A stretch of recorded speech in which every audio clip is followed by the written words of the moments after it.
بسم اللہ والصلاۃ والسلام علی رسول اللہ خاتم النبیین ورحمۃ اللہ عالمین۔ آج ہم آپ کو ایسے کے بارے میں بتائیں گے کہ ایسے میں ہم پاس کیوں ہوتے ہیں اور فیل کیوں ہوتے ہیں۔ اگر آپ مختصر طور پر مجھ سے پوچھیں کہ ایسے ہوتا کیا ہے، یہ کسی بھی ٹاپک، سبجیکٹ یا کویشچن کا کریکٹ، آرڈرلی، آرگنائزڈ مینر میں ایک ریشنل اور کنونسنگ آنسر دینے کا نام ہے۔ ٹیکنیکلی اس کے 3 ایریاز ہیں جہاں تک اس کی سٹرکچر فارمیٹ کا تعلق ہے۔ میں اس کو پلاننگ، رائٹنگ اور ایڈیٹنگ کے 3 ایریاز میں تقسیم کرتا ہوں۔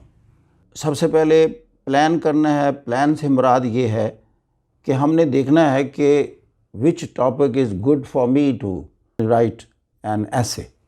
پرٹیکولرلی کمپیٹیٹیو ایگزامینیشن میں یہ ہے کہ چوائس دیے جاتے ہیں، تو ٹاپک کو سلیکٹ کرنے میں تھوڑا ٹائم دیجئے، اس میں ہری نہ کیجئے۔ کم از کم 10 منٹ آپ کو دینے چاہیے to select a proper topic. Proper topic سے مراد کیا ہے؟ آپ جس میں کنوینئنس اور کمفرٹ فیل کریں، جس کا کچھ بیک گراؤنڈ نالج ہو اور کلیئرٹی آف آنسر آپ کے ذہن میں ہو، دس از دا کریکٹ کلیئر آنسر۔ اگر آپ کو کوئی ایمبیگوٹی فیل ہو رہی ہے تو آپ اس کو چھوڑ دیں، اس لیے کہ اگر آپ نے غلط جواب دے دیا تو خواہ اس کی فارمیٹ، ڈیزائن، آپ کی ووکیبلری کتنی بھی ہائر لیول کی ہو، وہ یوز لیس ہوگی۔ دوسرا اس میں یہ ہے کہ پریفریبلی ہم کہتے ہیں کہ نان فلسافیکل ٹاپک اٹھائیے، کیونکہ فلسافیکل ٹاپک میں آپ ایگزامینر کو جو کنونسنگ ایریا ہے اس میں تھوڑا آپ کو ڈیفیکلٹی ہو سکتی ہے۔ پھر آ جاتی ہے جی کہ تھیسس سٹیٹمنٹ۔ آپ نے اس کا سینٹرل پوائنٹ یا اپنی پوزیشن متعین کرنی ہے کہ اس کا اصل آنسر کیا ہے، کس مین آئیڈیا کے گرد یہ سارے کا سارا ایسے گھوم رہا ہے۔ 1 یا 2 سینٹینسز میں کلیئر آئیڈیا پیش کرنا، آنسر دینے کا نام ہی تھیسس سٹیٹمنٹ ہے۔ یہ آپ نے سٹارٹ میں تیار کر لکھنا ہے، کیونکہ جب تک آپ اس کا آنسر آپ کے ذہن میں نہیں آتا صحیح 1-2 سینٹینسز میں، تو that is not proper topic for you. تو اس کے بعد آ جاتی ہے آؤٹ لائن۔ تو آؤٹ لائن کے لیے آپ رف ورک کریں، پہلے برین سٹارمنگ کریں، دیکھیں کیا کیا پوائنٹ ہیں جس پر آپ نے یہ سارا کنونسنگ اس کو بنانا ہے اور اس میں وہ آرگومنٹیشن لانی ہے۔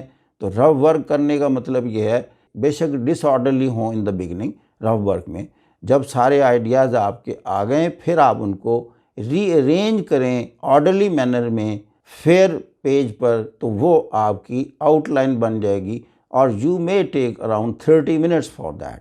جب آؤٹ لائن ہو گئی تو اب آپ کا رائٹنگ ایریا اصل شروع ہوتا ہے، وہ ہے انٹروڈکشن سے۔ اب introduction is the most important part outline کے بعد، جس میں ہم کہتے ہیں کہ how do you intend to answer the question, کہ آپ کویشچن کا جواب کیسے دینا چاہتے ہیں۔ اب آپ نے تھیسس سٹیٹمنٹ کو گویا کہ ایلیبوریٹ کیا ہے، اور ٹرائی ٹو ایکسپلین اور define the topic. In the beginning تھوڑا سا ٹاپک کو ڈیفائن کریں کہ اس ٹاپک کو میں سمجھتا کیا ہوں، کہ what is in side the topic, یہ ٹاپک ڈیمانڈ کیا کر رہا ہے۔ پھر آپ نے بریف آئیڈیا، کہ سارا جو ایسے میں ابھی آپ کے سامنے پیش کرنا چاہتا ہوں، میرے ذہن میں اس کا بریف آئیڈیا ہے کیا، یعنی یہ انٹرسٹ جنریٹ کرے گا۔ اس کو کہتے ہیں ہک دا ریڈر۔ آپ نے اس کو اٹریکٹ کرنا ہے اپنی طرف۔ تو brief back ground from the prism of history if required. تو اگر وہ اس طرح کا ٹاپک ہے جس میں تھوڑی سی ہسٹوریکل بیک گراؤنڈ، لیکن very briefly, not I mean in detail, وہ آپ پیش کریں۔ ایگزامینر کو امپریشن دے گا کہ آپ کا ایکسپینس اور ایکسٹینٹ آف نالج کتنا وائڈ ہے، اور آپ کتنا ہولسٹک اور کاسموپولیٹن آؤٹ لک رکھتے ہیں۔ تو try to grab the readers interest and curiosity by adding these things. اس کی جو لینگتھ ہے وہ میں سمجھتا ہوں 10 سے 20% ٹوٹل ٹیکسٹ کی جو ہے وہ کنزیوم انٹروڈکشن کو کرنی چاہیے۔ اس سے کم کریں گے تو وہ امپریسو نہیں ہوگا، اس سے لمبا کریں گے تو گویا کہ آپ نے ایسے ہی لکھنا شروع کر دیا۔ پھر مین باڈی اس کی آ گئی۔ تو مین باڈی یہ ہے، اس میں جتنے بھی آؤٹ لائن کے پوائنٹ ہیں ان کے پیراگراف آپ نے بنانے ہیں۔ پیراگراف کا مطلب یہ ہے، ایک پیراگراف ایک پوائنٹ اور ایک آئیڈیا کے گرد گھومتا ہے۔ پھر یہ ہے کہ عام طور پر بحث طلب چیزیں ہوتی ہیں، تو what are the arguments or reasons for and what are against. لیکن جب آپ ڈس ایگری کر رہے ہوں تو وہ پولائٹلی اور لاجیکلی آپ پیش کریں، اس میں ایموشنلزم نہیں ہونا چاہیے اور بائسڈ آپ محسوس نہ کسی بھی جگہ پر ہوں۔ پھر آ جاتا ہے کہ آپ نے اب لاجیکلی کنکلوڈ کرنا ہے، ایک طرف لے کے جانا ہے سارے ایسے کو، ڈائریکشن دینی ہے کہ میں کیا اس کا صحیح بیلنسڈ پوائنٹ آف ویو سمجھتا ہوں اپنے ذہن میں، اس کو ہم کرنچ کہتے ہیں۔ یعنی یہ وہ کروشل پوائنٹ ہے، آپ کا اپنا انالیسز ہے جو کہ آرگومنٹیشن کی بیس پر ہے، ایویڈنسز کی بیس پر ہے اور اتھینٹک ریفرنسز کی بیس پر ہے۔ یہ چونکہ مین باڈی ہے اس لیے اس کی لینگتھ جو ہے 60 to 80% لینگتھ یہ ہے کہ ایسے کی کنزیوم کرے گا۔ اب آپ نے کنکلوڈ کرنا ہے تو کنکلوژن میں you have to go back to the thesis again, کہ آپ کا کنکلوژن جو ہے تھیسس سے کسی طرح بھی ڈیویٹ نہ کرے، بلکہ تمام ایسے لکھتے وقت بھی تھیسس اسٹیٹمنٹ کو سامنے رکھیں کہ آپ اس سے کہیں ڈیویٹ تو نہیں کر رہے۔ دوسرے لفظوں میں کنکلوژن کو ویسے ہم کہتے ہیں کہ یو آر ریپنگ اپ دا ایسے now, you have to give a summary of the whole story. No new idea is supposed to be presented over there. تو نیا آئیڈیا تو کا مطلب یہ ہے کہ آپ کو پھر ایک اور نیا ایسے لکھنا پڑ جانا ہے اس آئیڈیا کو ایکسپلین کرنے کے لیے۔ اگر آ بھی جائے ذہن میں کوئی نیا idea, never mention it in the conclusion. جب آپ بات کو اینڈ کریں تو تھوڑا آپٹیمسٹک انداز سے کریں، پازیٹیو انداز سے، اور کنکلوژن کی لینگتھ جو ہے یہ بھی 10 to 15% آف دا ٹیکسٹ ہونی چاہیے۔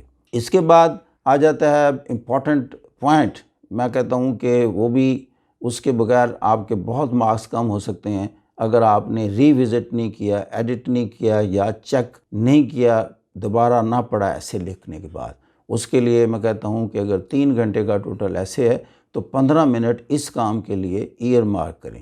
You have to check the content, جہاں گرامر مسٹیک ہے وہ آپ دیکھیں گے ضرور نکلیں گی کچھ، پھر سپیلنگز کئی کہ کیونکہ جب روانی میں ہوتے ہیں تو بعض کا سپیلنگ غلط ہو جاتے ہیں، پھر اومیشنز اینڈ کمیشنز، بعض کا آپ سے غلط لفظ لکھا گیا ہے اس کو آپ کریکٹ کر دیں، بعض کا کوئی لفظ لے گیا تو پھر آپ اس میں انسرٹ کر دیں۔ Never leave the examination hall without revisiting your ایسے۔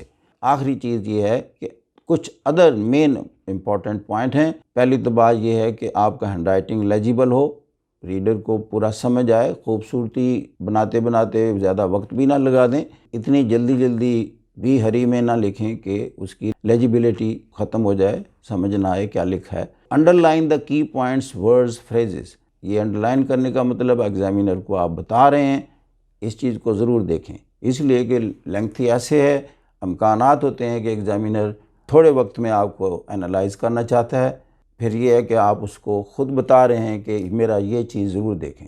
Try to discuss the topic at individual, social, national, international and humanity level.